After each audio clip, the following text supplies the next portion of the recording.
Hello there, welcome in. I'm so glad you stopped by. Today I thought we'd put together a very classic, sophisticated, neutral look, which I think will be perfect for us over 50 gals with mature skin. If you're new here, welcome. I'm Kimberly. This is Pretty Over 50, where we talk everything makeup, skincare, and style for the over 50 woman.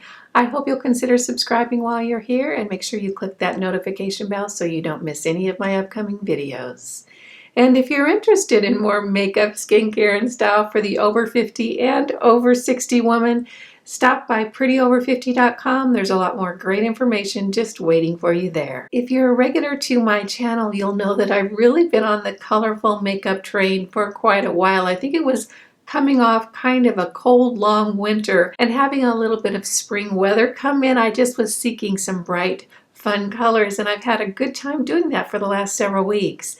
Today I'm going to go back to a very, very classic neutral look, which I think will be perfect for daytime or evening, and is just a real sophisticated look, particularly for us over 50 gals.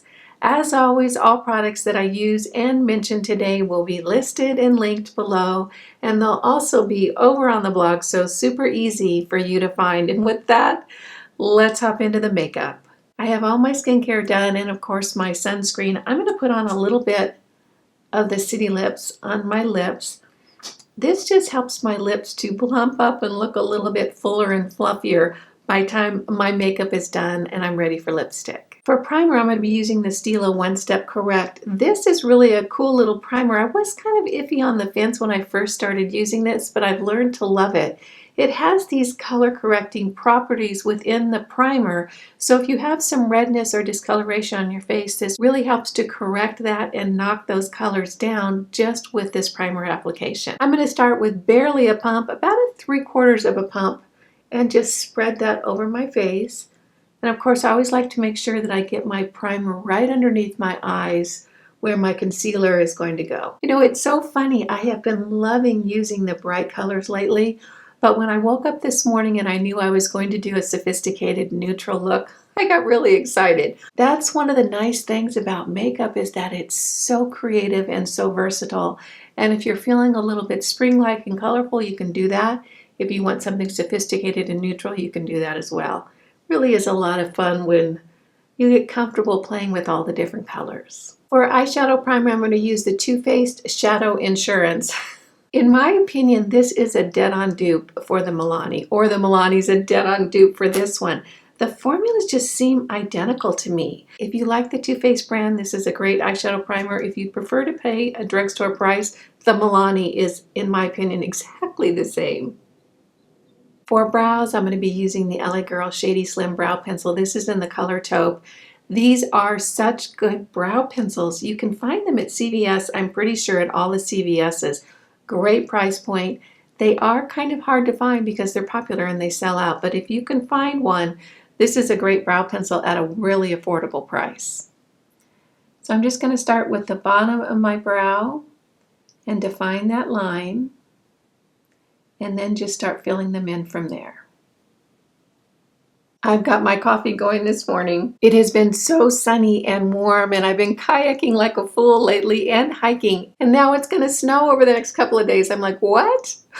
I was so done with the snow. For eyeshadow, I'm going to be using one of my favorite eyeshadow palettes. This is the Natasha Denona Glam palette. This is so beautiful. If you want to see sophistication in a palette, it's right here. This formula is gorgeous. The color selection is just so very beautiful, and I'm excited to be working with this today. I'm going to take my BK Beauty 202 brush and dip it into this soft, warm brown right here. That's going to go in the transition area right above my natural crease. Get a little bit on my brush, tap it off, and then just gently start placing it right above my natural crease, right underneath my eyebrow. And you can see just that little application right there is starting to define that eye shape. Now I'm going to take the 201 blending brush and just blend that in really well, particularly around the edges, so that's a very soft transition. Now I'm going to take the 202 brush and dip it into this color right here. This is a cooler toned brown, and that's going to go right into the crease area to really darken that area and define it. So I'm just going to take the tip of my brush, dip it in there, just get a little bit on, tap it off, and then place that right deep into the crease and blend it back and forth. I mostly want to keep that to the outside third of my crease area, blending it softly in towards the middle as I have less product on my brush. Back in with the blending brush to blend those edges out and really smooth that transition from the lighter color to the darker. Now I'm going to take a flat brush. This is the E54 brush from Sigma. I love this brush. It's so handy for doing detail work in the outside corner of the eye. I'm going to dip it into this deep taupe color right down here. It has a little bit of shimmer. Get some product right on the tip of my bristles, tap it off, and then that's going to go right on the outside corner of my movable lid, about a fourth of the way over, and then up into the crease, right where I placed that darker color just a few minutes ago. And you can see right there how that's accenting that outside corner of my eye. And once I have that placed, I'll flick it up a little bit towards my brow on that outside corner to give sort of a lifted look to my eyelid. I love the colors in this palette. They're so beautiful. And of course the formula is fabulous. So I'm just flicking that up towards my brow. I really want to keep the darkness and the depth towards the outside corner of my eye to really accent that area and expand my eye shape. Back in with my blending brush to just blend that out, and I'm just making small circles in that area. I'm not really moving the product at all. I want it to stay in that area. I just want it to have soft edges. Now I'm going to take my finger and dip it into this silver color right here, and that's going to go over the movable lid from where I stopped that darker shade on the movable lid in towards the inner corner. So I'm just going to tap that right over the lid, in towards the inner corner as I have less on my finger.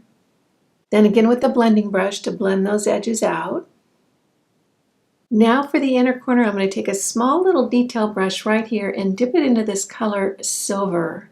And that's going to go right on the inside corner of my eye. Right on that inside corner to brighten it up. One of the things that I have to look for now that my eyes are a little bit more mature is that the skin on my eyes will oftentimes come down further than it used to when that skin was a little more taut. So when I'm putting my eyeshadow on, sometimes the eyeshadow will work its way further down to this area than I really want it.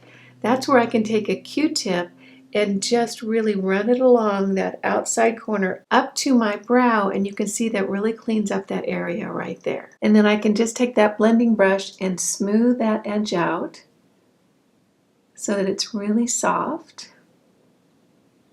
And I don't have that eyeshadow hanging down here further than it should be. For foundation, I'm going to use the Dior Forever Skin Glow. You know, I found so many great foundations lately, most of them drugstore. This is the one high-end foundation I'm absolutely in love with. And the curious thing that I have found is that there's some foundations that I consider to be daytime foundations and some more evening or elegant foundations. This is definitely in the elegant foundation category. I'm going to put about a pump and a half on the back of my hand and just start dotting that around my face. I'm in the color 1N in this foundation. It really does work well for me. And any that's left on the back of my hand, that generally goes to a second application to cover up my sunspots on the outside areas of my face. I'm going to start pressing that in with my complexion brush. This is from BK Beauty. It's their 101 brush. It has that nice little angle. Really makes it easy to work with your foundation. I think the reason that I consider this sort of a very elegant foundation is that it leaves just the most beautiful subtle glow on the skin. Not too glowy that it enhances my fine lines and wrinkles, but just glowy enough to make my skin look dewy and more youthful. Now I'm just going to press that in with my sponge. The reason I go back in with a sponge, and this is the Sigma sponge that I apparently have a total crush on, is the sponge gives the foundation just the most beautiful finish. It just really smooths it out and gives it an elegant look. To color correct underneath my eyes, and I should have done this at the beginning of my makeup routine. I've been forgetting lately. I don't know why. This is the Stila Correct and Perfect palette. I really, really like this palette. It is more of a high-end product, but I think it's worth it because you get all these different color correctors and a couple of powders in here, and I think it's just so handy to have around. I'm going to use this peach right here and just dab that right underneath my eyes in my purple circle area. You can see how that really knocks down that purple right away. For concealer, I'm going to be trying a concealer from The Ordinary. I use a lot of their skincare products, but I've never used any of their color cosmetics. This concealer I've had for a few weeks. I've used it a couple of times, but never in a video. I want to use it today. I'm not sure how I feel about it, and that sounds kind of funny, but I just really want to look at it today and see what it does. It's an interesting formula. I got the color very fair because I like my under eyes to be a little bit brighter than the rest of my face. So you can see that's pretty light right there. And I'm just going to take a little bit on my pinky finger and dab that underneath my eyes. And I'm just going to put a little bit at the outside corner as well. And I'm just going to use a brush to start blending that in.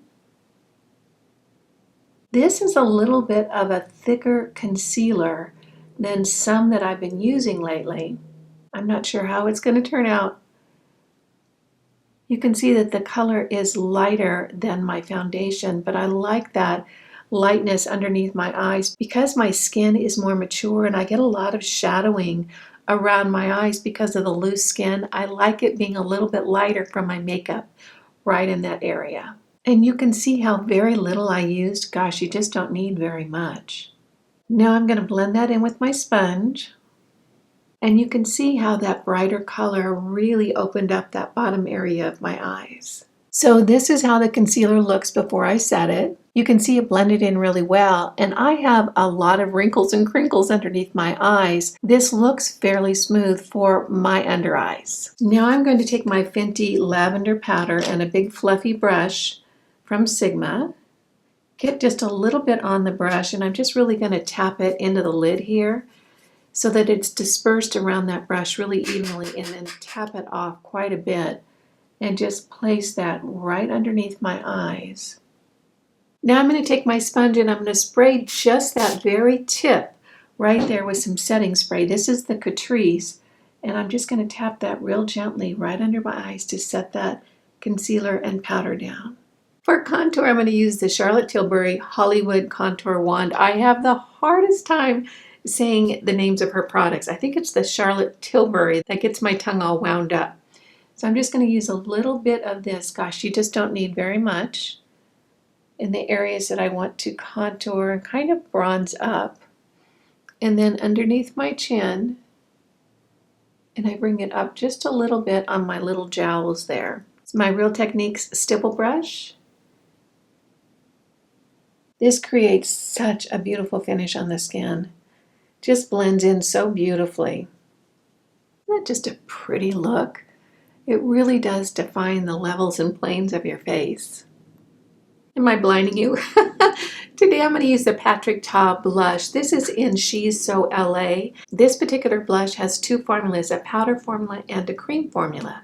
On the website it says to lay down the powder formula first and then tap the cream formula on top, which I think is really interesting.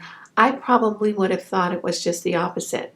However, today I'm just going to be using the cream blush, not the powder formula. So I'm just going to get a little bit on my fingers and tap that right at the very tops of my cheeks and kind of up into my temple area.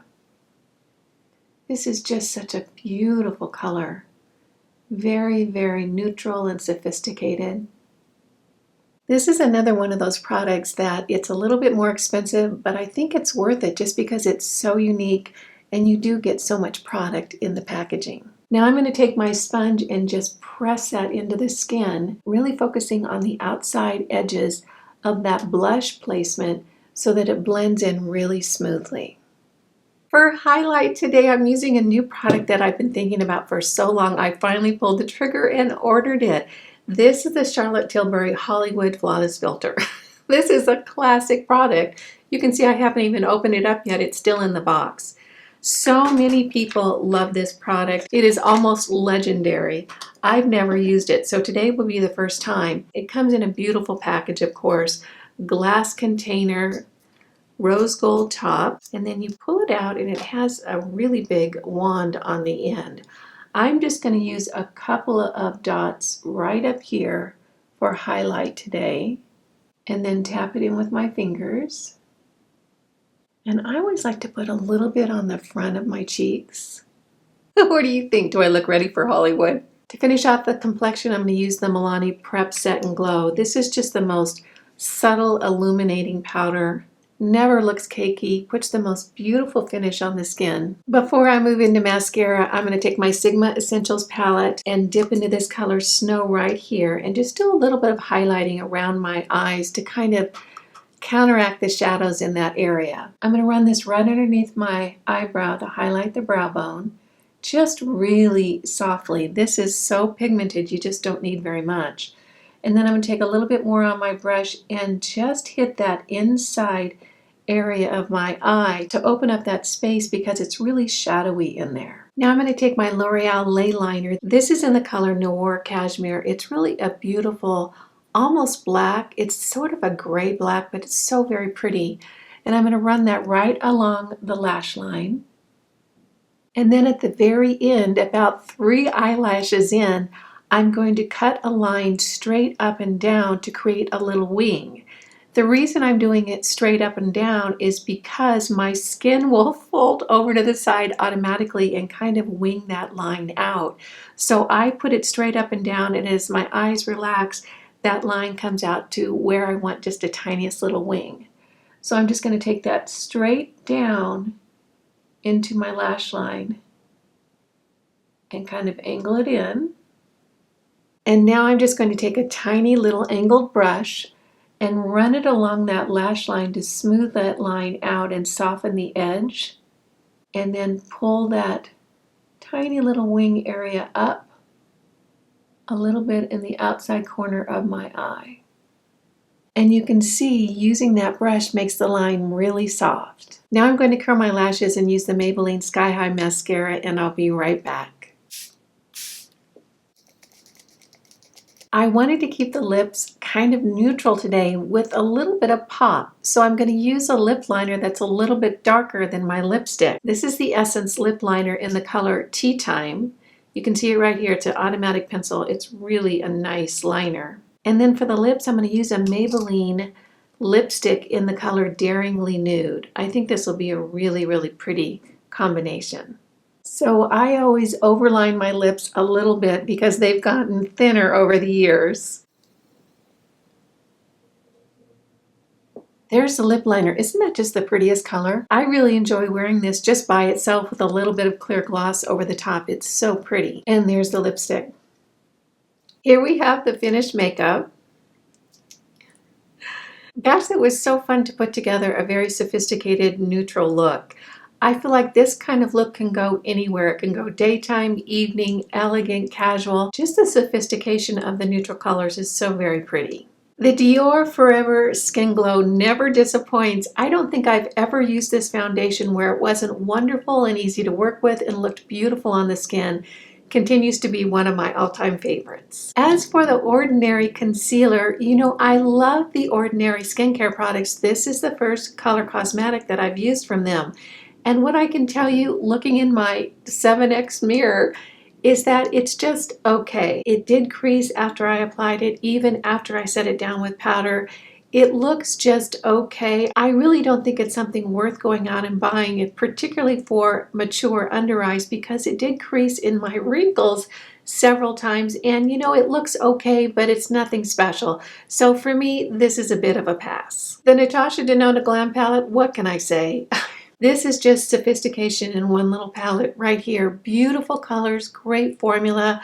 I think that this is just such a classic palette, and I bet you it's going to be around for a long, long time. The Hollywood Flawless Filter, gosh, it was fun to try this. I've heard so much about it. I think it put just the most beautiful glow on the skin today.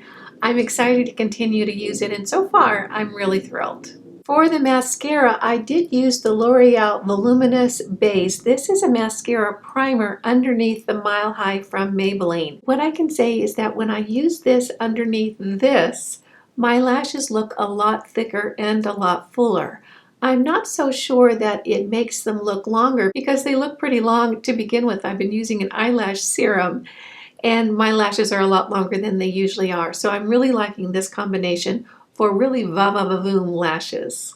And I'm a big fan of the lip combination today. This is the Essence Lip Liner in the color Tea Time and the Maybelline lipstick in Daringly Nude. I'm really liking the little bit darker liner with the little lighter lipstick on the inside. Well, this is the natural sophisticated look for today. I hope you found this fun. If you did, go ahead and give it a thumbs up. If you're new here, make sure you smash that subscribe button and hit the notification bell so you don't miss any of my upcoming videos. And if you're interested in more makeup, skincare, and style for the over 50 woman, stop by prettyover50.com. There's a lot more great information just waiting for you there. I get so tickled when you take a few minutes out of your day to spend it with me. I appreciate that, and I appreciate you. Again, I'm Kimberly. This is Pretty Over 50, where we talk everything makeup, skincare, and style for the over 50 woman. Make it a great day. Wear your sunscreen and all. See you in the next video. Bye now.